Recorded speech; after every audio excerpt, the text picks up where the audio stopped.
Hi everyone, welcome back to another video from Tech Basics. In this video, we are going to be learning how to save address on Lyft application. To save an address on Lyft app, the first thing to do is to open the Lyft application on your device. Make sure to log into your account as well. And once you're inside, go to the top left corner of the screen and tap on the menu button. In the expanded pop-up menu, select Settings and tap on it. From the Settings menu, scroll down and where it says Add Home or Add Work, select the options and then enter your address. Once you've added an address for yourself, you can also add your work address on the next field.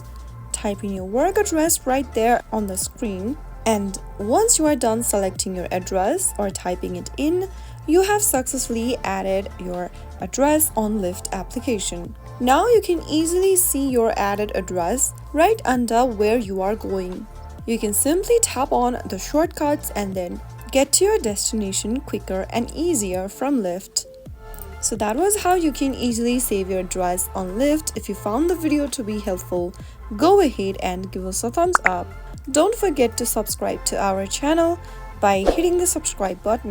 Press on the notification bell so that you'll never miss another upcoming upload from us.